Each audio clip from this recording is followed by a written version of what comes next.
Good evening. This is Dina Perez and Simone Kovacs. Welcome to the week's report with Harvard College Broadcast News. In this week's top stories, an anonymous article published in the Harvard Crimson last Monday has been picked up by news corporations across the globe. The article, titled "Dear Harvard, You Win," was a first-hand account of a student's experience with sexual assault and the indifference of the Harvard administration. Student groups, such as Our Harvard Can Do Better, who held a teach-in about the Title IX sexual assault policies and anti-rape culture, have responded to the article in order to show the widespread victim blaming in the implementation of sexual assault policy. Harvard administration also responded to the op-ed. Dean of Student Life, Stephen Lasson, sent a letter to students informing them of recent university changes and working groups that address sexual assault policy. And University President Drew Baus announced the creation of a presidential task force led by Dr. Stephen E. Hyman, professor of stem cell and regenerative biology and former provost, that will make recommendations on how Harvard can improve efforts to prevent sexual misconduct. In other news, the College Events Board held its second annual Battle for Yardfest last Saturday night. Musicians, rappers, bands, and more competed in the Queen's Head Pub for the chance to open for Yardfest Highliner Janelle Monáe. Hi, I'm here with James Duncan, one of the planners of Battle of Yardfest. So James, could you tell us a little bit about this event? Yeah, sure. So Battle of Yardfest, I think it's the third year running.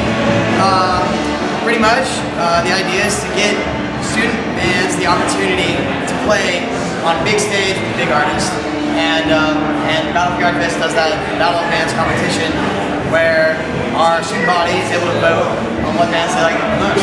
But this year's turnout was definitely bigger than last year's. I guess Hot Breakfast packed the house with, I mean the door it was hard to move. You know, it was claustrophobic there, which it's always a good thing. We want to move it to a bigger venue at some point to make it more accessible for a larger crowd. And NBC News reporter Kelly O'Donnell stopped by the Institute of Politics this past Thursday to discuss the current role of women in political journalism. After the talk, HCBN interviewed Ms. O'Donnell about her own experiences as a female journalist. Hello, this is Ingrid Lee from Harvard College Broadcast News, and I'm here with Kelly O'Donnell, NBC News Capitol Hill correspondent. Thank you so much for being here. Great to be with you. Okay, awesome. And first question. So I know that you began working as a reporter in the 1990s. Could you tell us about what it was like as a woman in the newsroom and how the dynamics have changed? Things have definitely changed, and much of that change has been positive. There are more women in positions of authority. I've had great role models. There was a time, the generation or so before me, it was really unusual to see a woman doing the work that I'm doing. So I think it's gotten a lot easier. Check out HCBN's interview with UC President and Vice President Gus Mayopoulos and Sitza Goffard on their quest to receive more funding for student organizations from the college. In culture this week, Identities annual fashion show took place last night in Northwest Labs. This has been the Weekend News with HCBN. I'm Simone Kovacs. And I'm Dina Perez. Good night, Harvard.